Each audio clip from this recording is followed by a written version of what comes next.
Sebelum menonton atau menyimak cerita ini, jangan lupa subscribe agar tidak ketinggalan cerita-cerita menarik lainnya. Semoga admin dan yang menonton mendapatkan rezeki yang banyak tak terhingga. Namaku Rina, wanita asal Cirebon, berusia 27 tahun, anak pertama dari 4 bersaudara. Sejak kecil aku sudah terbiasa hidup sederhana. Ayah hanyalah buruh tani, sementara ibu berjualan gorengan di depan rumah. Cita-citaku sederhana, membangun rumah layak untuk orang tuaku dan menyekolahkan adik-adikku sampai kuliah. Tahun 2022, aku memutuskan pergi menjadi TKI di Dubai melalui jalur resmi. Prosesnya tidak mudah, dari pelatihan, suntikan vaksin hingga menunggu visa. Semuanya kulalui dengan sabar. Dengan tubuh semampai dan wajah yang cukup menarik, banyak yang bilang aku beruntung cepat dipilih calon majikan dari Dubai. Setibanya di Bandara Internasional Dubai, aku dijemput oleh sopir berjas hitam bernama Farid yang membawaku ke sebuah rumah besar milik keluarga Al-Hariri, pengusaha properti ternama di kota. Aku tidak menyangka akan bekerja di rumah sebesar itu dengan taman indah dan kolam renang pribadi. Majikanku bernama Tuan Omar Al-Hariri, pria berumur 42 tahun, tinggi besar, berjanggut rapi dan bermata tajam. Istrinya, Nyonya Aisyah, sering ke luar negeri untuk urusan bisnis fashion. Saat pertama kali bertemu, Tuan Omar menatapku dengan tatapan yang membuat jantungku berdebar. Tapi aku hanya menunduk, berusaha menjaga sikap. Hari-hari awal, aku bekerja sebagai asisten rumah tangga, membersihkan ruangan, mencuci pakaian, dan kadang menyiapkan teh untuk Tuan Omar di ruang kerjanya. Entah kenapa dia selalu memanggilku secara pribadi. Rina, kamu yang antar teh sore ini ya, bukan yang lain. Lama-kelamaan, suasana jadi semakin aneh. Tatapannya makin tajam, kadang senyumnya membuatku risih. Suatu hari saat Nyonya Aisyah sedang ke Turki selama seminggu, aku disuruh membersihkan kamar utama. Disitulah segalanya berubah. Saat aku membungkuk merapikan spray, tangan Tuan Omar tiba-tiba menyentuh pinggangku. Aku terkejut dan mundur. "Maaf Tuan," ucapku gugup. Dia hanya tersenyum kecil. "Maafkan aku Rina, kau wanita cantik, tubuhmu indah, aku tak bisa menahan hasratku." Aku berlari keluar kamar, tapi hari-hari setelah itu, perhatian Tuan Omar makin intens. Dia mulai memberiku hadiah kecil, parfum mahal, baju bahkan perhiasan. Dia bilang, "Aku ingin membahagiakanmu Rina, kau pantas mendapatkan lebih." Aku bingung, aku butuh uang, tapi aku juga punya harga diri. Namun perasaanku mulai rapuh. Sampai suatu malam saat hujan turun deras, langka di Dubai, aku disuruh mengantar makan malam ke kamar Tuan Omar. Disitulah semuanya terjadi dan itulah awal dari bencana yang diam-diam mulai tumbuh di dalam rahimku. Malam itu, hujan mengguyur Dubai dengan derasnya. Angin padang pasir bercampur dingin menusuk tulang. Aku dengan nampan berisi makanan khas Arab berjalan menuju kamar utama atas perintah Tuan Omar. Suasana rumah sepi. Para pembantu lain sedang di kamar dan Nyonya Aisyah masih berada di Turki. Saat aku masuk, dia sedang duduk di kursi santai, mengenakan jubah putih dan memintaku mendekat. "Letakkan di meja dekatku, Rina, duduklah, aku ingin bicara." Aku bingung, canggung, namun demi menjaga sopan santun, aku patuh. "Kau tahu, sejak kau datang, rumah ini terasa hidup. Kau bukan hanya pembantu, Rina, kau wanita istimewa." Aku hanya terdiam, tapi hatiku kalut. Antara rasa takut, bingung, dan ya, sedikit senang. Selama ini belum pernah ada pria memperlakukan aku seperti itu. Dan malam itu batas-batas pun roboh. Tubuhku yang selama ini kujaga akhirnya luluh dalam pelukannya. Ada bagian dari diriku yang menyesal, tapi ada pula yang merasa nyaman. Setelahnya ia memberiku uang 2.000 dirham dan menyuruhku beristirahat. Hari-hari berikutnya hubungan kami makin dekat. Setiap kali Nyonya Aisyah pergi, aku akan menemani Tuan Omar. Aku mulai memakai parfum yang dia belikan, baju tidur tipis dari butik mahal, dan makan malam berdua di balkon kamar utama. Namun kebahagiaan itu hanya sementara. 4 minggu kemudian, aku mulai merasa mual-mual. Tubuhku lemas, nafsu makan berubah. Aku curiga. Aku diam-diam membeli test pack di apotek dekat pasar Pakistan. Dan saat melihat hasilnya 2 garis merah tegas, aku hampir pingsan. Aku hamil. Bisikku gemetar. Air mataku tumpah. Aku takut bukan karena malu, tapi karena aku tahu posisiku di rumah ini bukan siapa-siapa.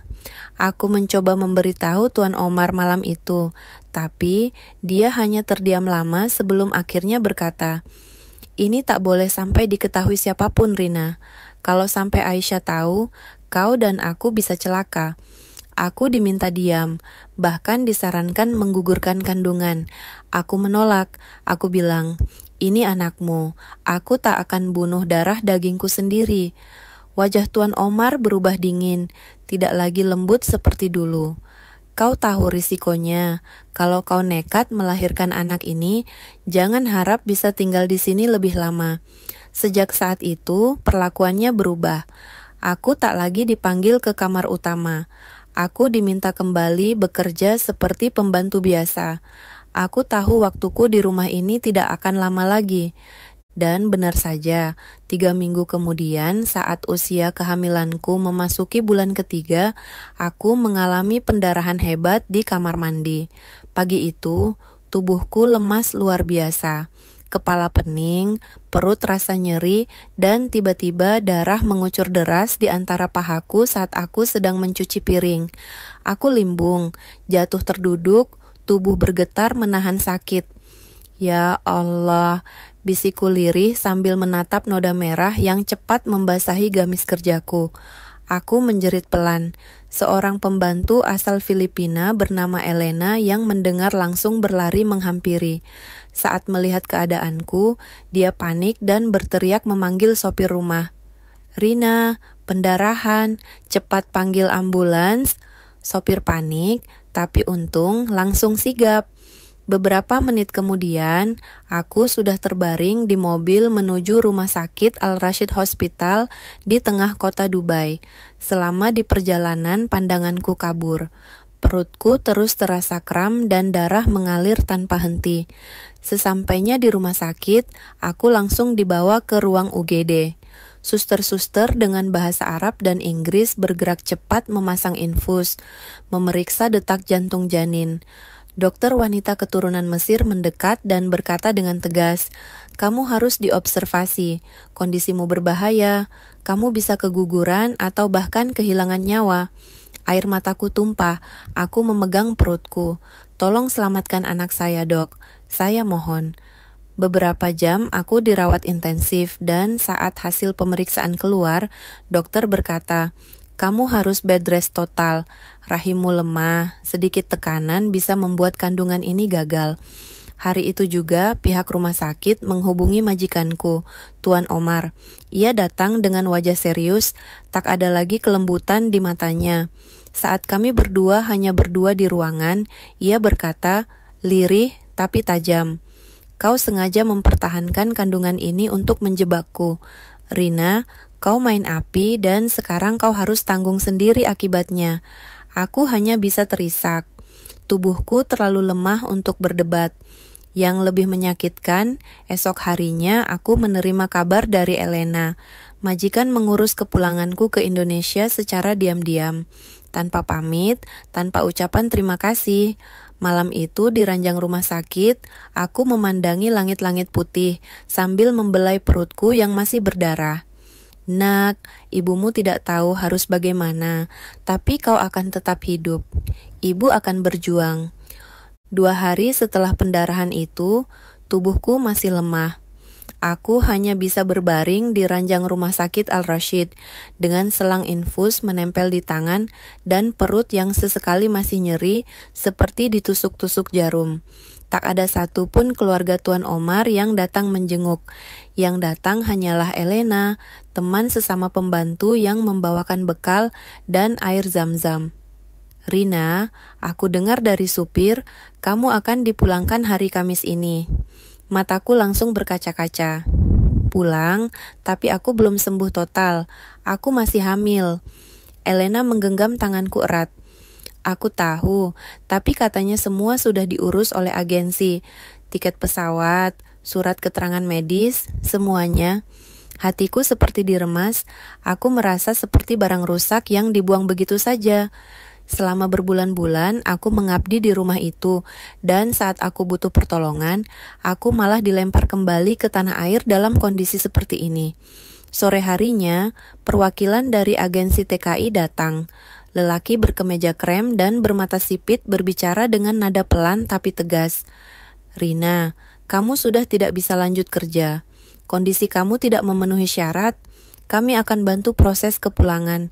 Tapi nanti kamu tidak bisa kembali kerja ke luar negeri sampai kondisi kamu stabil. Aku hanya mengangguk pelan. Di dalam hatiku menangis. Harapanku, mimpiku semua seperti direnggut dalam sekejap. Kepulangan yang sepi.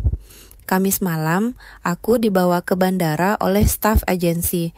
Tak ada yang mengantar dari pihak keluarga majikan. Bahkan sekadar ucapan pamit pun tidak. Aku duduk di kursi roda, mengenakan jaket tebal dan masker. Dalam hati aku menatap langit Dubai untuk terakhir kalinya. Anakku, kita pulang. Nak, meski bukan seperti yang ibu impikan. Penerbangan selama 8 jam menuju Jakarta terasa sangat panjang.